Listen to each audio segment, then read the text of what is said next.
Articles of association, ये question 5 mark का आएगा एग्जाम में। बड़ा क्वेश्चन इसमें एक्सपेक्ट नहीं रहता है।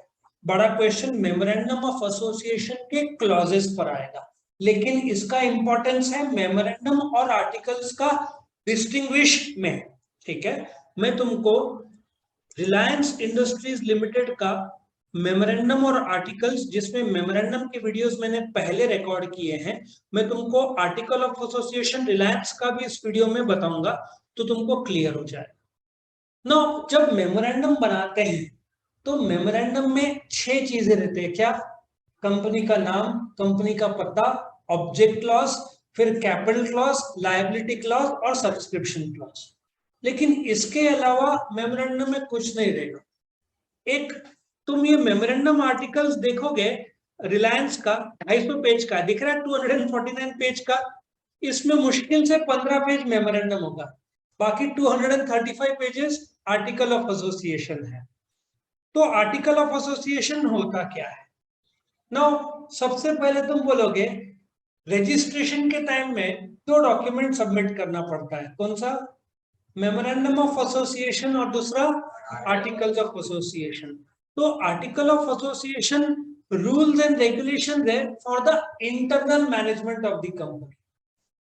अभी ये इंटरनल मैनेजमेंट क्या होता है? डायरेक्टर्स होगा, शेयर्स होगा, ठीक है ना, उनका ट्रांसफर होगा, शेयर्स का पे नहीं किया तो फोरफीचर जब्ती बोलते हैं, किसी को बेचना है तो ट्रांसफर बोलते हैं, किसी शेयर धारक की डेथ हो गई तो उसके माता पिता को शेयर जाएंगे, उसको ट्रांसमिशन बोलते हैं। बहुत सारे इंटरनल कायदे कानून कंपनी के, उस ये सब आर्टिकल ऑफ एसोसिएशन है। ये सेकेंड मोस्ट इंपॉर्टेंट डॉक्यूमेंट है। तो फर्स्ट इंपॉर्टेंट डॉक्यूमेंट कौन सा? मेमोरेंडम। उसको एक और नाम, एक और क्या बोलेंगे? Primary document. आर्टिकल्स कौन सा डॉक्यूमेंट है? Secondary document. ये सेकेंडरी टू द मेमोरेंडम या subordinate to the memorandum. Memorandum हमेशा सुपीरियर माना जाएगा as compared to articles. It is like the bylaws. Bylaws मतलब इंटरनल रूल्स एंड रेगुलेशंस का जो कायदे कानून है, ये डायरेक्टर्स के ताकत, राइट्स और ड्यूटीज सब बताते हैं। तो लेट अस अंडरस्टैंड डेफिनेशन क्या है। डेफिनेशन में सेक्शन 2 सब सेक्शन 5 में बोला है। कौन सा कायदा है बताओ? Companies act of 2013। वो क्या बोलता है? Articles means the article of association originally framed और as altered from time to time in pursuance of the companies act और दिस एक्ट। दिस एक्ट मतलब 2013, पिछला जो रहेगा वो कंपनीज एक्ट 1956 में। अब मैं तुमको पहले रिलायंस का पोजीशन बताता हूँ। ये देखो, ये रिलायंस का मेमोरेंडम और आर्टिकल्स, ये एक ही बुकलेट फॉर्म में रहेगा, 250 पेज का जो मेमोरेंडम का है। जरूरी नहीं 250, किसी का 150 200 भी होगा, छोटा भी हो सकता है। रिलायंस बहुत बड़ी कंपनी है इसलिए उसका ज्यादा है। अभी मेमोरेंडम में उन लोगों ने स्टार्टिंग में सर्टिफिकेट्स दिए हैं। सर्टिफिकेट्स किस चीज का? Certificate of incorporation. ये कौन देता है? रजिस्ट्रार। किसको देता है? कंपनी को। क्यों? क्योंकि कंपनी का रजिस्ट्रेशन हुआ है। उसके बाद शुरू क्या होता है? मेमोरेंडम। सबसे पहले क्या रहेगा बुक में?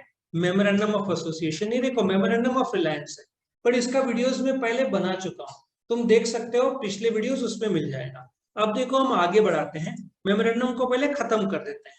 ये देखो आर्टिकल ऑफ एसोसिएशन शुरू हुआ, यहाँ पे पहले दिया है। इसका मतलब पहले 15 पेज मेमोरेंडम, उसके बाद क्या शुरू हो रहा है? Article of association. ये किसका आर्टिकल ऑफ एसोसिएशन है? रिलायंस का। अच्छा, यहाँ पे क्लियर बोला है कंपनीज एक्ट 2013, लेकिन कंपनी रजिस्टर्ड कब हुई? 56 के एक्ट के तहत हुई। अब देखो वापिस से हम डेफिनेशन में आते, तुमको क्लियर कर।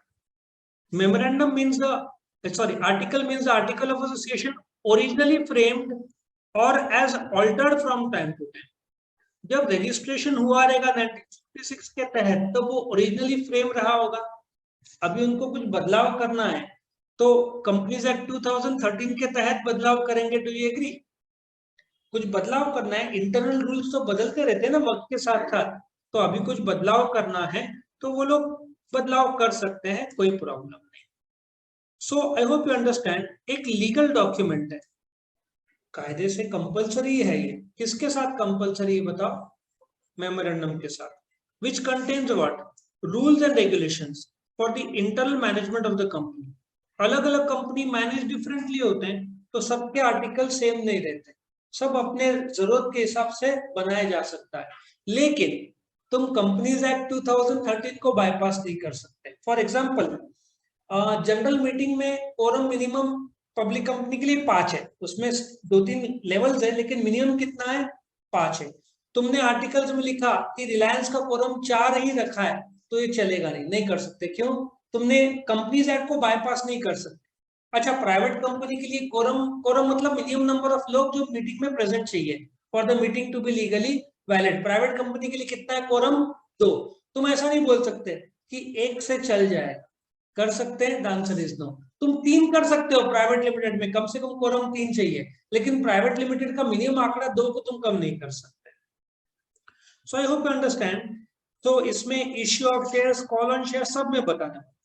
नाउ जो आर्टिकल ऑफ एसोसिएशन है ना, देखो FGHIJ, ध्यान से सुनना, मैं तुमको लाइव प्रैक्टिकल के साथ बता रहा हूँ। ये टेबल F गवर्नमेंट का दिया हुआ, कंपनीज एक्ट 2013 के एंड में उन लोगों ने बोला है कि तुम वैसा का वैसा कॉपी कर सकते हो। कंपनीज एक्ट 2013 का जो बुक है ना गवर्नमेंट का, जिसको पेयर एक्ट बोलते हैं, जो गवर्नमेंट का बुक है, उसके एंड में उन्होंने टेबल दिया है। बहुत सारे कंपनी वैसे के वैसे फॉलो कर सकते हैं, ठीक है। तो अभी रिलायंस ने क्या किया वो मैं तुमको बता रहा हूँ। रिलायंस ने बोला है टेबल F एक्सक्लूडेड। उन्होंने बोला हम खुद का बनाएंगे, तो मैंने कंपनी में टेबल F जिसको चाहिए वैसा का वैसा ही कॉपी कर लो। रिलायंस ने क्या बोला है, हमने टेबल F अप्लाई नहीं किया है, हम खुद का बना रहे हैं आर्टिकल्स। बहुत सारे company table F as it is copy कर सकते हैं, लीगली कोई प्रॉब्लम नहीं। लेकिन रिलायंस ने क्या बोला है, टेबल F किसके लिए लागू होता है बोलो? Company limited by shares. Now tell me, Reliance क्या है? कंपनी लिमिटेड बाय शेयर्स है ना, तो उसके लिए कौन सा टेबल लागू होता है? टेबल F लागू होता है। मतलब वो लोग वहां से जैसे बोलते हैं ना कॉपी पेस्ट कर सकते हैं, लेकिन इन्होंने नहीं किया। उन्होंने बोला हम खुद का आर्टिकल बना रहे हैं। लेकिन ये सारे आर्टिकल्स किसके दायरे के अंदर होगा? कंपनीज एक्ट 2013 का दायरा तोड़ नहीं सकते, क्रॉस नहीं कर सकते। मैंने बताया है पब्लिक कंपनी का कोरम कितना है, कम से कम 5। ये लोग 4 नहीं कर सकते, ये लोग 6 कर सकते हैं, बट कम नहीं कर सकते। और मिनिमम नंबर ऑफ मेंबर्स कितने चाहिए? 7। वो लोग 6 नहीं कर सकते। कायदा क्या बोलता है? मिनिमम कितने चाहिए? 7 चाहिए। अच्छा, आगे बढ़ते हैं। देखो, F लिमिटेड बाय शेयर्स है, G लिमिटेड बाय गारंटी है not and having share capital, H guarantee not having, ऐसे FGHIJ। ये तुमको ऑब्जेक्टिव्स में आ सकता है। ये तुमको एक फैसिलिटी दिया है कि तुम एज इट इज कॉपी करो, जो गवर्नमेंट का कंपनीज एक्ट 2013 के एंड में ये टेबल्स दिए हुए। नाउ कंटेंट, ध्यान से सुनना, ये कंटेंट भी शॉर्ट नोट के तौर पर आ सकता है। मैं तुमको रिलायंस का लाइव केस लेकर बताना चाहूंगा। सबसे पहले यहाँ पे इन्होंने शुरू किया है, आई थिंक शेयर कैपिटल से शुरू किया है, ठीक है। तो यहाँ पे कायदा क्या बोलता है? Share capital, share and their value and their division into different types of shares. Reliance ने क्या किया है शेयर्स के बारे में हम देखें, चलो देखते हैं। देखो, share capital, share board of directors decide करेंगे कौन सा टाइप का इश्यू करना है। वैसे तो एक कंपनी 2 प्रकार के शेयर इश्यू कर सकती है, इक्विटी और प्रेफरेंस। इक्विटी में भी 2 सब टाइप्स है। टाटा मोटर्स का नाम सुना है? टाटा मोटर्स का एक ऐसा शेयर है जिसमें लोग मीटिंग में अटेंड करके वोट कर सकते हैं, और एक डिफरेंशियल राइट वाला शेयर है, जो टाटा मोटर्स का तुम शेयर बाजार से शेयर खरीदोगे बट तुम वोट नहीं कर पाओगे। तुमको मैं लाइव उसका भी केस बताता हूँ। जो जो शेयर है ना टाटा मोटर्स का, जिसमें तुम मीटिंग अटेंड नहीं कर सकते, उसको टाटा मोटर्स DVR बोलते हैं। 12th में है, लेकिन फिर भी उन्होंने आर्टिकल्स के तहत वो टाटा मोटर्स शेयर प्राइस, ठीक है, कितना दिख रहा है? 438 दिख रहा है ना। अब मैं टाटा मोटर्स DVR डालूंगा, ये रहा DVR। DVR का प्राइस कितना है भाई? DVR मनी कंट्रोल ऐप में जाकर मुझे देखना पड़ेगा, दिख रहा है प्राइस 213। प्राइस में फर्क है, मतलब टाटा मोटर्स के 2 शेयर्स है। ये DVR वाले मीटिंग वोट नहीं कर पाओ, वोट नहीं कर पाएंगे। और जो इसका पिछला था ना, जो टाटा मोटर्स का था, क्या था उसका? Tata Motors share price, Tata Motors share price, NSC का जरूरत नहीं है, 438। ये लोग वोटिंग कर सकते हैं कंपनी में, डीवीआर वाले वोटिंग नहीं कर सकते।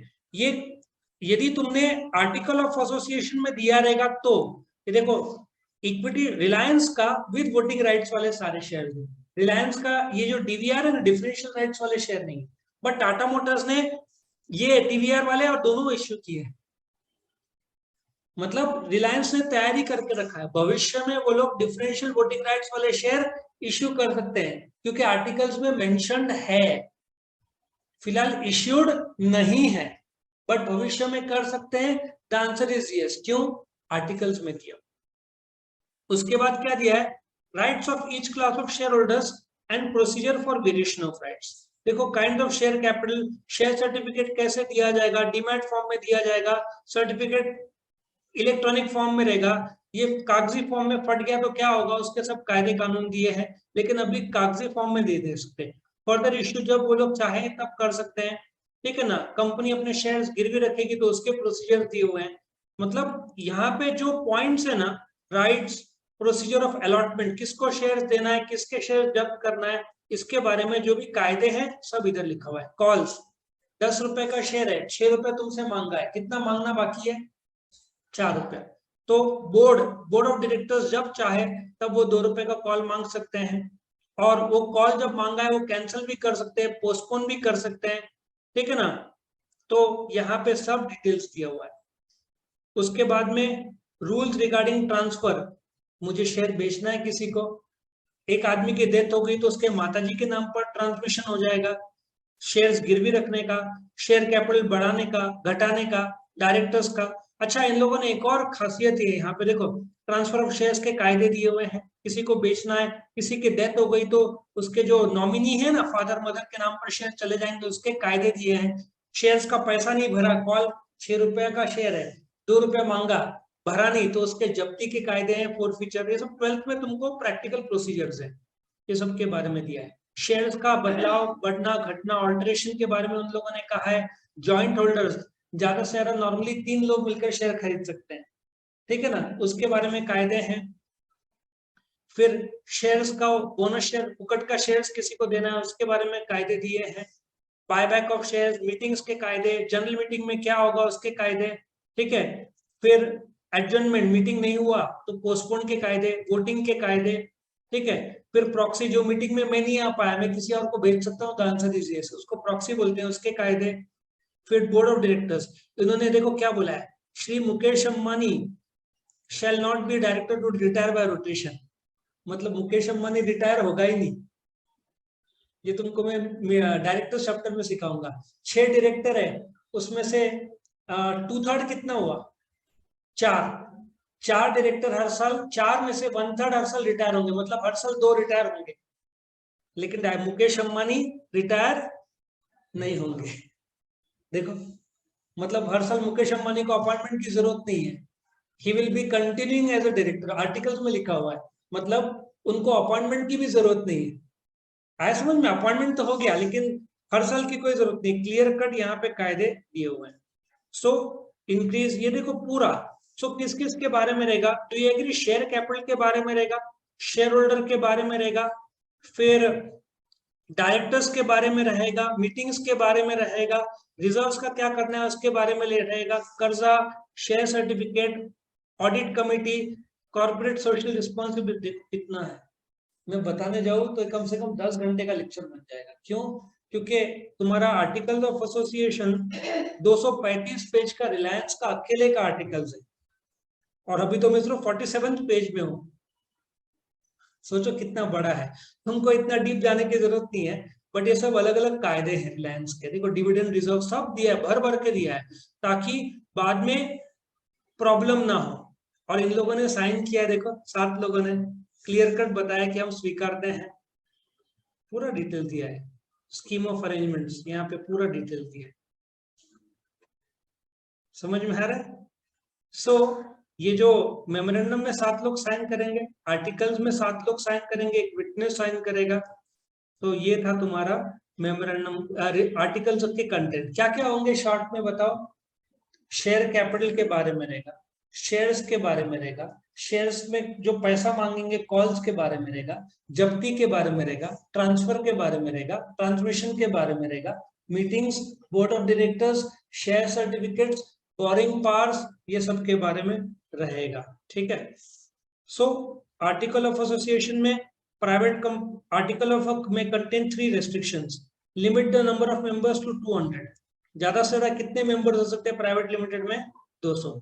क्या शेयर्स प्राइवेट लिमिटेड के ट्रांसफर हो सकते हैं? The answer is no. क्या पब्लिक में इश्यू कर सकते हैं? The answer is. तो आई होप सबको समझ में आया आर्टिकल ऑफ एसोसिएशन। एक क्विक रिवीजन करो। It is the rules and regulations for the internal management of the company. Section 2 subsection 5 define करता है आर्टिकल्स को। ठीक है ना? क्या वो डिफाइन करता है? Article means the article of association originally framed और as altered from time to time in pursuance of this act और द प्रीवियस एक्ट्स। और उसके कंटेंट्स बहुत इंपॉर्टेंट है। तुम ये देखो, तुम्हारा लिमिटेड बाय शेयर्स है तो table F as it is copy कर सकते हो। तुम चाहो तो खुद का बना सकते हो। रिलायंस ने क्या किया है? खुद का बनाया है। उसके बाद कंटेंट्स ऑफ आर्टिकल्स ये रहा। क्या क्या आएगा उसमें? शेयर कैपिटल, शेयर मीटिंग्स और डायरेक्टर्स और शेयर सर्टिफिकेट, रिजर्व्स, प्रॉफिट, सबके बारे में कमेंट्स आएंगे। अच्छा, आर्टिकल ऑफ एसोसिएशन के दायरे के बाहर तुम काम नहीं कर सकते। यदि तुमने किया, मेमोरेंडम के बाहर काम किया, तो क्या माना जाएगा? Ultra vires illegal. आर्टिकल्स का दायरा बाहर हो गया और शेयर होल्डर ने बोला ओके अलाउड है, तो लीगली बाइंडिंग वैलिड हो जाएगा। मतलब मेमोरेंडम के दायरे के बाहर पूरी तरीके से इलीगल, आर्टिकल्स के दायरे के बाहर पर शेयर होल्डर्स अलाउड करते हैं कि चलो ये हम अलाउड कर रहे हैं, तो फिर वो लीगली वैलिड होगा। बट कंपनीज एक्ट 2013 को तोड़ नहीं सकते। कैसे? पब्लिक कंपनी में मिनिमम कितने चाहिए? 7, 6 नहीं कर सकते। हाँ, 8 बोला तो चलेगा। The answer is yes. Alteration of articles of association. मैं तुमको लाइव रिलायंस का आर्टिकल ऑफ एसोसिएशन में जाकर बताऊंगा इसमें बदलाव कैसे करते हैं। नाउ बदलाव करने के लिए, बदलाव मतलब क्या? कुछ शब्द का जोड़ना, कुछ शब्दों का निकालना, ठीक है ना? कुछ सेंटेंसेस जोड़ना, कुछ सेंटेंसेस निकालना। अब वो वाली बात है, तुमको एक ऐसे लिखने को बोला, तुमको बीच में कुछ आइडियाज आए, तुमने बीच में ऊपर कुछ लिख दिया, कुछ नीचे लिखा, कुछ ऊपर लिखा, तो इसको ऑल्टरेशन बोलते हैं। ठीक है। सो ऑल्टरेशन होता क्या है? पहले बोर्ड ऑफ डायरेक्टर्स को लगता है। अभी मैं तुमको एक एग्जांपल दूंगा। रिलायंस इंडस्ट्रीज लिमिटेड, ठीक है। अब रिलायंस इंडस्ट्रीज लिमिटेड में मैं तुमको वेबसाइट में लेके जाता हूँ रिलायंस का। रिलायंस के डायरेक्टर्स कौन कौन है वो तुमको लाइव बता रहा हूँ मैं। रिलायंस इंडस्ट्रीज लिमिटेड डायरेक्टर्स, ठीक है। ये रिलायंस के बोर्ड ऑफ डायरेक्टर्स है। लाइव तुम्हारे सामने फोटोग्राफ के साथ बताऊंगा मैं तुमको। मुकेश अंबानी चेयरमैन और मैनेजिंग डायरेक्टर है। ये 1 हुआ, 2, 3, 4, 5, 6, 7, 8, 9, 10, 11, 12, 13, 13, ठीक है। 13 और एक 14 है। काउंट करें वापस, 1, 4, 7, 10, 13 और एक 14, 14 डायरेक्टर्स है रिलायंस। अनुभव लगता है ना, करोड़ों की कंपनी चलाने के लिए यंग लोग, कितना अनुभव पता नहीं, बट ये सब अनुभवी लोग हैं। सब है ना सर? कितने डायरेक्टर्स है रिलायंस के? 14 डायरेक्टर्स है।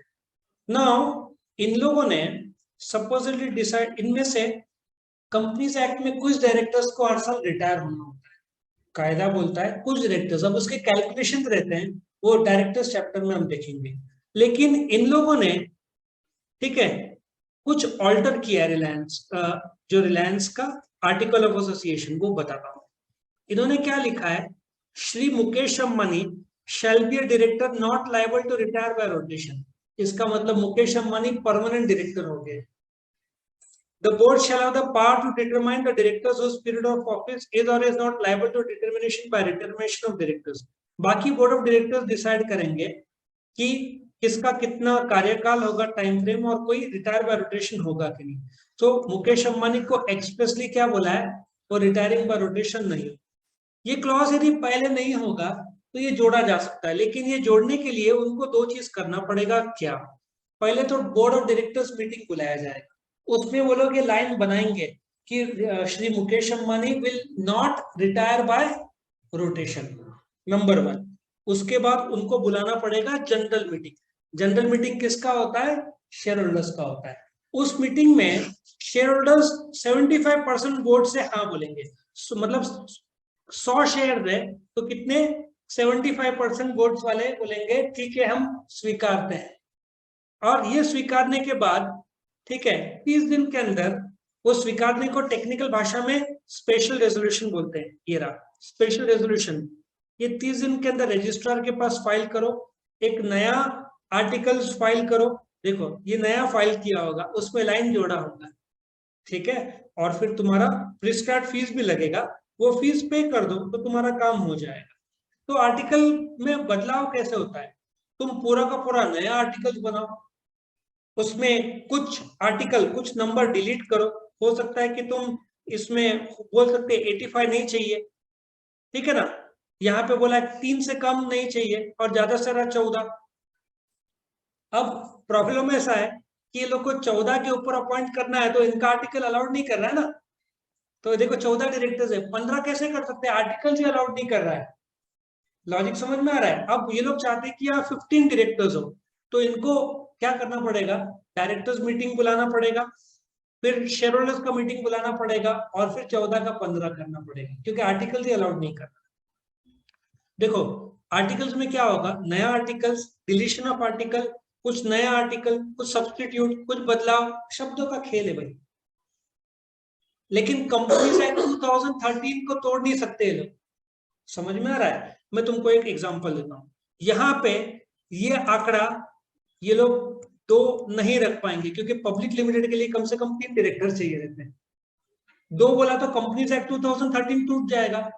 हाँ ये लोग चाहे तो इसको 4 कर सकते हैं, लेकिन 2 नहीं कर सकते, क्योंकि कंपनीज एक्ट जितना है उससे कम नहीं कर सकते, ज्यादा चलेगा, ठीक है। सो उन लोग के पर है, बट कोई भी article of association companies act को तोड़ नहीं सकता। आया समझ में? तो तुम आर्टिकल ऑफ एसोसिएशन को इजी है बदलाव करना, शब्दों को ऐड करना है, लेकिन डायरेक्टर्स का मीटिंग और फिर शेयर होल्डर्स का मीटिंग जिसमें स्पेशल रेजोल्यूशन पास करके तुम इसमें बदलाव कर पाओगे। सो यहाँ पे क्वेश्चन खत्म होता है।